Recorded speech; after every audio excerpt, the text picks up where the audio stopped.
सचिन उस ऑफिस से थका हारा घर लौटा, लेकिन नींद तो जैसे उसकी आंखों से कोसों दूर थी।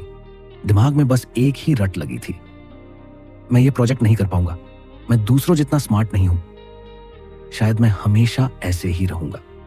लेकिन दोस्तों, क्या सच में हमारी जिंदगी का फैसला सिर्फ हमारी सोच करती है? यही सवाल हमें लेकर आता है आज की इस शानदार किताब तक, थिंक स्ट्रेट। एक दिन सचिन ने एक लाइन सुनी, तुम वही बनते हो जो तुम अपने बारे में सोचते हो, और यहीं से उसकी जिंदगी का मोड़ बदलना शुरू हो गया। देखो, अगर तुम सोचते हो कि तुम हार जाओगे तो तुम्हारा दिमाग हारने की तैयारी कर लेता है, लेकिन अगर तुम मान लो कि तुम जीतोगे तो दिमाग खुद रास्ता ढूंढने में लग जाता है। यही है न्यूरोप्लास्टिसिटी। हमारा दिमाग वैसे ही ढलता है जैसे हम बार बार सोचते हैं। सचिन ने देखा कि उसकी असली रुकावट बाहर की नहीं, अंदर की थी। उसके लिमिटिंग बिलीव्स, ये मेरे बस का नहीं, ये सोच ही उसके सपनों की सबसे बड़ी दुश्मन थी। तो उसने तय किया, इन विचारों को तोड़ना है, खुद से पॉजिटिव बातें करनी है और छोटे छोटे गोल पूरे करके कॉन्फिडेंस बढ़ाना है। उसने रोज कुछ नया सीखने की आदत डाल ली, कभी नया म्यूजिक इंस्ट्रूमेंट, कभी नई भाषा, कभी पहेलियां हल करना।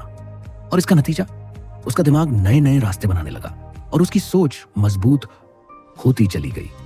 सचिन ने माइंडफुलनेस अपनाई, अपने विचारों और इमोशंस को बिना जज किए देखना, साथ ही हर दिन 3 चीजें लिखना जिनके लिए वह थैंकफुल है। धीरे धीरे उसकी सोच नेगेटिविटी से पॉजिटिविटी की तरफ शिफ्ट होने लगी। फिर आया विजुअलाइजेशन का जादू। वो अपनी आंखें बंद करके इमेजिन करता कि उसका सपना पूरा हो चुका है, कैसा महसूस होगा, कौन कौन होगा, चेहरे पर कैसी मुस्कान होगी। और यही इमोशन उसे रोज मेहनत करने की ताकत देता था।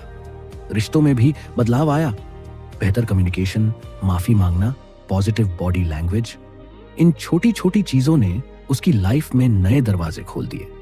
सचिन ने अपने काम को प्रायोरिटी में रखना सीखा, डिस्ट्रैक्शन हटाए और प्रोडक्टिविटी डबल कर दी। सोच में बदलाव ने उसे पैसों और सेहत दोनों के लिए गोल सेट करने की आदत दे दी। सेविंग, इन्वेस्टमेंट और हेल्दी लाइफस्टाइल।